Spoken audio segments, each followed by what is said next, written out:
nangyari? Ba't nasusunog ang aircraft? Gusto po. May bata oh. May tao doon na nakalubog oh. Tete, ligtas ka na! Ligtas ka na!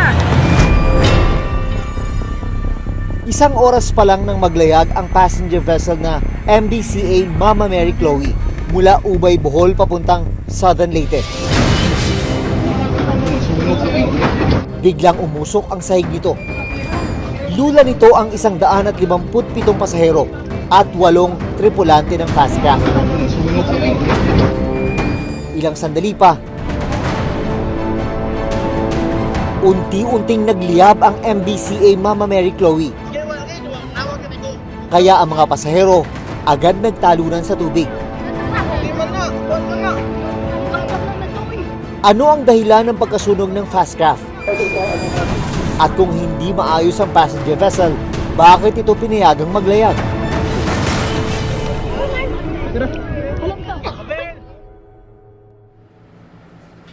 Isa sa mga pasahero ng MBCA Mama Mary Chloe, ang 28 years old at high school teacher na si Mark Vincent Sigesa. Ayan, daming pasahero. Kwento niya, June 24, 2022, nang pumunta ang grupo nila sa Bohol para sa isang educational tour. It's Mama Mary Chloe. Nag-educational tour yung isang cooperative dito sa Libagon, sa amin. Kasi ako ma'am, isa ako sa mga officers, sa mga committee. At nagtutour yung mga staff, board of directors at mga officers doon sa Bohol. Ayan yung ano guys, Roro boat. June 26, 2022, ang araw naman ng pag-uwi nila sa Southern Leyte. Kuha ang videong ito bago maglayag ang barko ng araw na yon. So we are on board this fast craft Mama Mary Chloe.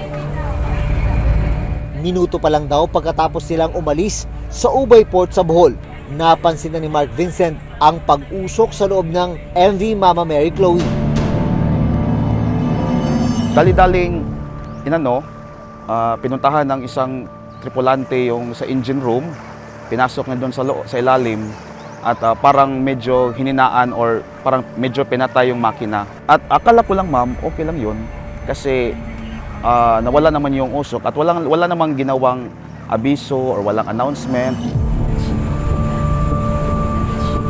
Sa kabila nito, nagpatuloy daw sila sa paglalayag. Pero makalipas lang ang isang oras, nagising si Mark Vincent sa sigawan ng mga tao. Hindi ko alam kung anong nararamdaman ko ng mga time na yon. Blanco pa ako at habang nagmamasid sa paligid po at nakikita ko yung mga bata nag-iiyakan na, mayroon ding ibang mga tatanda nag-iiyakan na. Yung nangyari na talaga yung nasusunog na po, nagkakagulo na yung mga tao at kanya-kanya ng suot ng life jacket. Ang bilis ng pangyayari, narinig ko pa nga yung isang tripulante na sabi na wag daw kami magpanik at wag daw kami lalabas. Yung mga pasahero ma'am ayaw makinig, ayaw pumasok sa loob kasi yung usok lumalakas na. Baka masuffocate po. Isa si Mark Vincent sa mga huling tumalon sa dagat. Hindi ko alam kung paano ko pinag-cash ang sarili ko sa bintana. May dala pa akong backpack at may suot pa akong life jacket. Siguro sa sa pagmamadali at nag-cash ako at talon agad. Kuha ang videong ito habang nagpalutang-lutang sa dagat si Mark Vincent at iba pang pasahero. Ang isang ito, karga-karga ang kanyang maliit na anak. Pero mapapansin na walang suot na life vest ang bata. Ang ilan, ginawang pampalutang ang kanilang mga bagahe. Di kalayuan sa kanila, makikita naman ang barko habang nilalamon ng apoy. Yung buong loob ng fast craft po, puro apoy na lang talaga at napakalaking maitim na usok po. Iniisip ko ma'am na baka sumabog ma'am, baka ikamamatay ko na o ikamamatay ng isa sa amin.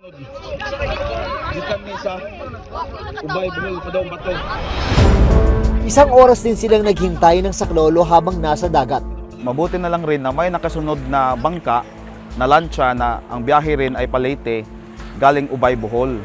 Yung biyahe niya po ay kasunod lang sa amin at hindi rin siya puno ng pasahero. Kaya halos lahat sa amin ma'am po, doon na-rescue po sa nakasunod na motor bangka po. Okay na guys. Salamat sa Ginoo. Thank you Lord. Naibaba ang ilan sa mga nasagip na pasahero sa Hilongos Port sa Leyte at doon nabigyan ng paon ng lunas.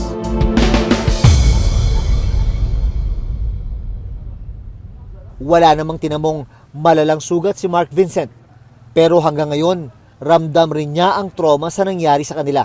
Magkakita lang ako ng dagat, yung naisip ko, yung nagpalutang-lutang kami sa dagat at yung nasusunog na fast trap po. Hirap makatulog, grabe pala yung nangyari sa amin. Posible pala namin ikamamatay po. Ito yung ilan sa mga gamit na nabasa at naisalba ko po. Talagang siniguro kong isalba itong bag na to kasi nandito lahat ng mga importante kong gamit. Pero isa sa mga pasahero ng MBCA Mama Mary Chloe ang tuluyang binawian ng buhay. Isang 53 years old na lalaki na pupunta lang daw sa Leyte para magtrabaho. Sa kasamang palad, nalunod ang biktima dahil hindi siya nakakuha ng life vest. Sinubukan naming kunan ng pahayag ang may-ari ng MBCA Mama Mary Chloe, pero hindi pa rin nila kami binabalikan hanggang ngayon. Wala pa rin silang inilalabas na pahayag. Nagsimula na rin ang ginagawang investigasyon ng Philippine Coast Guard o PCG tungkol sa insidente. Inaalam kung paanong nakapaglayag ang fast craft kung may problema na ito bago pa man makalayo sa port. Well, ongoing yung investigation na ginagawa ng ating Maritime Safety Service Command. And yung initial finding kahapon na base sa pagtatanong ng mga people on the ground, engine yung tinutukoy na muling pinagmulan nitong sunog sa barko. But at this point of time, we cannot yet conclude kung ano talaga. Malaking tanong din kung bakit walang mga rescue vessels o boats ang barko para sa mga ganitong sakuna.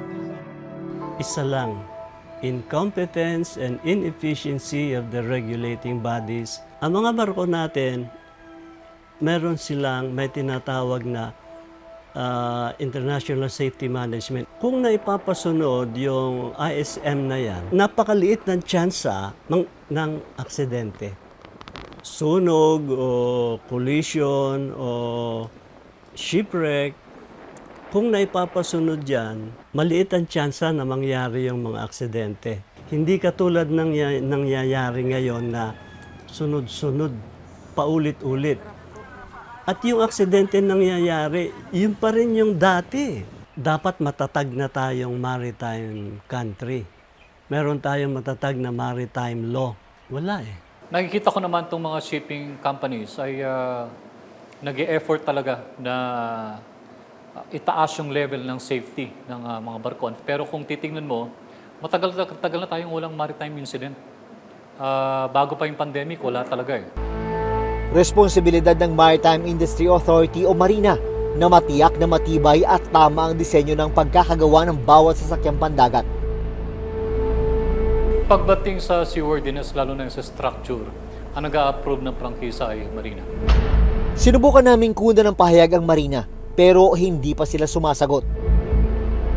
Isang buwan bago mangyari ang pagkasunog ng MBCA Mama Mary Chloe. Nito lang May 23, 2022, isang passenger vessel din na MV Mercraft 2 mula Pulilio Island papuntang Real Quezon ang nasunog din sa gitna ng karagatan.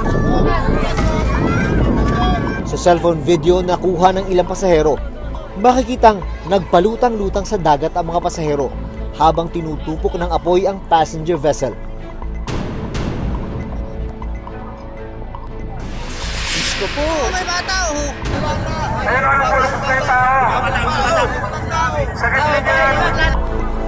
May sakay itong 157 na pasahero at crew ng MV Mercraft 2. Pero 7 rito ang namatay. Isa sa mga kaanak ng nasawi sa nasunog na fast craft ang pumayag magpa-interview sa Reporter's Notebook. Pero hiniling niyang itago ang kanyang pagkakakilanlan para na rin daw sa kanyang seguridad. Gusto lang nilang bisitahin yung isa naming brother na nakatira doon just for a short vacation for 1 week. That is where the incident happened. Kuha ang larawang ito ilang minuto bago masunog ang MV Mercraft 2. This is the last smile niya. bago siya lumundag dyan sa inuupuan niya. It was just a minutes before he jumped to his death. Bago siya lumundag, nung makita niyang nagliliyab na, sa kinaupuan niya, dyan siya lumundag. Ang malungkot, bangkay na ng matagpuan nila ang kaanak. Ayon sa PCG, tapos na ang investigasyon sa pagkasunog ng MV Mercraft 2. Yung sa Mercraft, merong combustible material na malapit sa engine ang pinagmulan ng sunog. Sinampahan na rin ng kasong kriminal ang may-ari ng Fastcraft. Sinuspindi na rin ang operasyon ng mga sasakyang pandagat ng Mercraft Shipping Corporation. Hindi ito ang unang pagkakataon na nasangkot sa maritime mishap ang Mercraft. 2017 nang lumubog ang MV Mercraft 3 kung saan 4 ang namatay.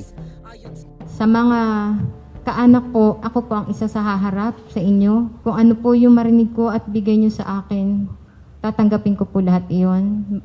Sana dumating lang yung panahon at time na kami ay inyo nang napatawad kung ano man po yung aming nagawa.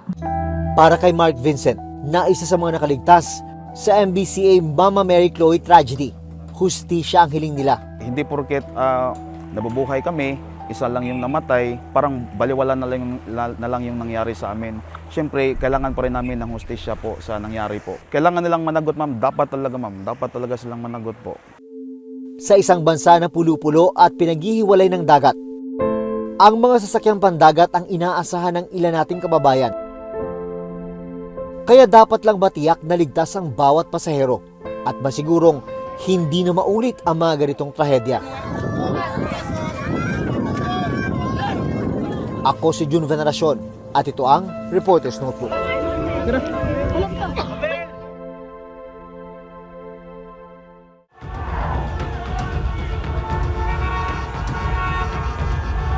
Pagbibigay trabaho para sa maraming Pilipino. Ferdinand Romualdez Marcos Jr. ay taimtim na nanunumpa. Yan ang isa sa mga pangako ng bagong luklok na Pangulo ng Pilipinas na si President Ferdinand Bongbong Marcos Jr. Lagi nating naririnig na sinasabi, paramihin ang trabaho, gumawa ng mas maraming trabaho. Yan din ang inaasam ng 2.87 milyong Pilipino na walang trabaho base sa pinakahuling datos ng Philippine Statistics Authority. Ano nga ba ang plano ng bagong administrasyon para matugunan ang kawalan ng hanap buhay sa bansa?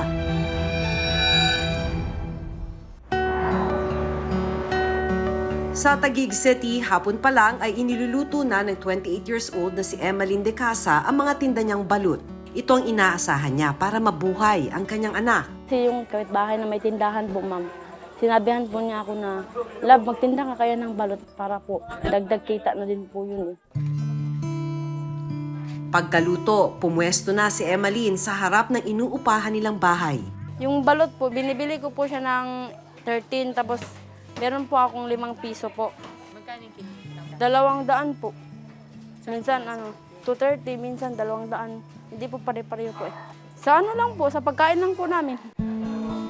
Sa araw na yon, nakabenta siya ng 20 balot. Salamat! Ang tubo niya rito, 100 pesos. Ito na ang ipagkakasya niya hanggang bukas. Hindi ito ang unang trabaho ni Emmeline. 2018 nang mamasukan siya bilang isang domestic helper sa bansang Jordan. Mag-isa niya kasing itinataguyod ang 3 anak, kaya pinili niyang mangibang bansa. Mga alas 5, maglilinis na po, mag-asikaso na po sa lulutuin po ni Madam. Tapos nag-aalaga din po ako ng mga bata. Pero natapos ang kanyang kontrata noong 2021 at kinailangan niyang bumalik ng Pilipinas.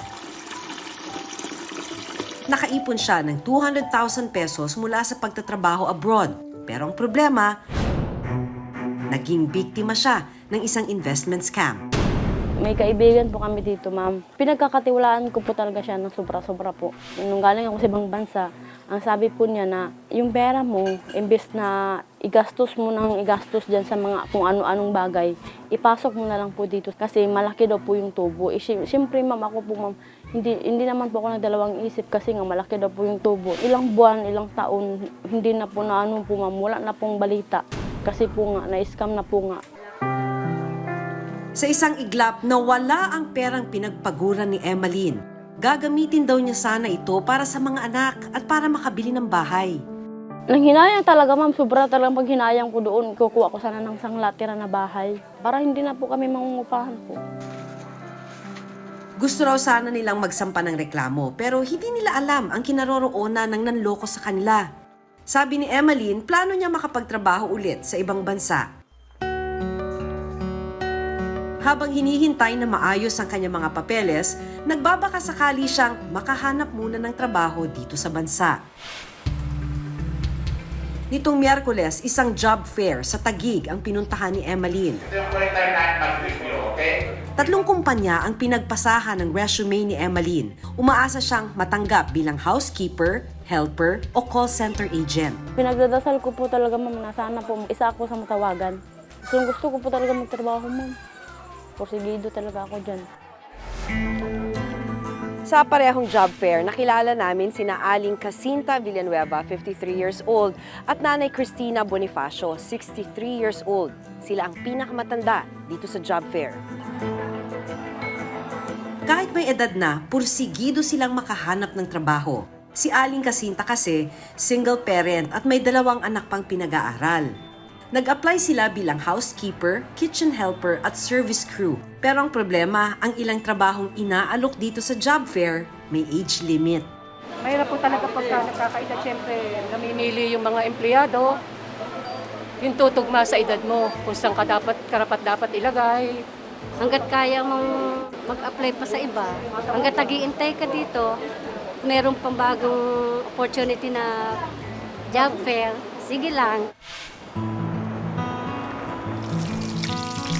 Habang naghihintay ng tawag, dumidiskarte muna si Aling Casinta. Tanghaling tapat nang naabutan naming naglalabas ng mga panindang street food si Aling Casinta. Sa tulong ng kanyang kapatid, nagkaroon daw siya ng kaunting puhunan. Ito po ang aking tinitinda, mga fish ball, squid ball, french fries. 2 to 7:30 ako natatapos, kahit maubos o hindi maubos.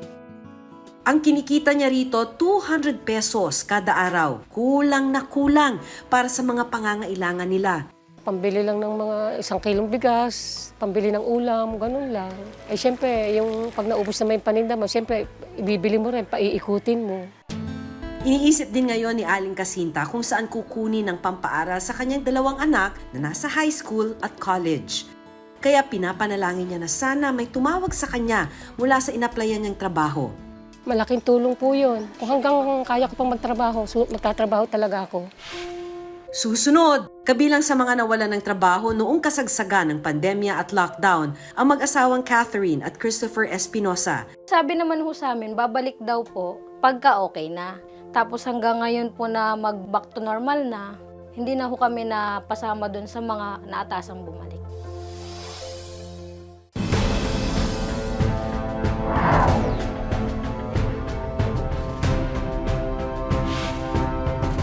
Sa pinakahuling survey na inilabas ng Philippine Statistics Authority o PSA noong March 2022, nasa 2.87 milyong Pilipino ang unemployed o walang trabaho sa bansa. 7.42 million naman sa 46.98 milyong may trabaho ang itinuturing na underemployed o kulang ang sahod kaya naghahanap pa ng karagdagang pagkakakitaan.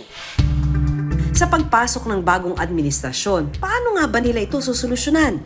Nakapanayam namin ang mauupong kalihim ng Department of Labor and Employment na si Secretary Bienvenido Laguesma. Isa raw sa plano nilang ipagpatuloy ang programang Build, Build, Build. Kasi component nun, jobs eh. So itutuloy yung mga programa na makakatulong upang magbukas, mag-open up ang ating ekonomiya at yung mga infrastruktura na kinakailangan upang yung countryside development ay ma-encourage, magkakaroon siguro ng pagkakataon na merong mga karagdagang malilikhang trabaho. Merong tungkol sa ayuda sa mga nawalan ng trabaho. No? Kasama yung re-reviewin namin kasi meron namang kinakailangan din na tignan kung pwede ba nating suportahan in terms of livelihood, no? Integrated livelihood program. Nakita natin yung mga ayuda naman hindi naman tuloy-tuloy na ayuda eh. Yung mga OFW na umuwi o yung nawalan daw ng kuwan, bibigyan ng AKAP na tulong, dole AKAP, $200 or $10,000. Hindi sustainable yan. Kabilang sa mga nawalan ng trabaho noong kasagsagan ng pandemya at lockdown, ang mag-asawang Catherine at Christopher Espinosa. Nagtrabaho sa amusement park si Catherine habang service crew naman sa isang fast food chain si Christopher. Sabi naman ho sa amin, babalik daw po pagka okay na. Tapos hanggang ngayon po na mag-back to normal na, hindi na ho kami napasama doon sa mga naatasang bumalik. Para may pangtusto sa kanilang araw-araw na pangangailangan, doon na nila isipang mag-online selling ng panindang ulam. Yung nung sumahod ho siya nung huling-huli, yun ho yung pinangpuhunan namin. Bali, ang binibenta ko, ma'am, frozen meat talaga. Puro pagkain lang ho, halos dessert, mga biskwit. Ang iba nilang paninda, sila na rin daw ang gumagawa. Kagaya po na itong marinated bangus belly, binoboneless po namin ito. Kami na din po yung nagtitimpla. Itong barbecue, kami na din po yung nagtutuhog. 10 pieces po to per styro. Araw-araw, matyagang nagpo-post online at tumatanggap ng order ang mag-asawa. Kung sila raw ang tatanungin, mas gusto na nila munang pagtuunan ng pansin ang pag-online selling. Minsan, hindi naman po kasi laging malakas eh. May mga moment din po na matumal. Pinaka number 1 po talaga na kailangan namin is puhunan para mas lumago pa ho, mas dumami pa ho yung produkto na kaya naming ibenta. Patunay ito na sa oras ng kagipitan, makakagawa ng paraan para muling makabangon. Ipinag-utos naman daw ni Pangulong Bongbong Marcos sa DOLE na konsultahin ang iba't ibang sektor para malaman ang ugat ng problema at makalikha ng mga solusyon. I have been making a rounds of consultation sa mga labor groups, listening to their concerns, issues na gusto nilang ma-address. Consolidating all of this, I'll be now sitting down with the employer sectors, trying to come up with some mutually beneficial arrangement. Ang isa sa naging tugon ng gobyerno bago pa man magpalit ng administrasyon ay ang pagtataas ng minimum wage sa National Capital Region o NCR. Mula 537 pesos ay ginawa na itong 570 pesos.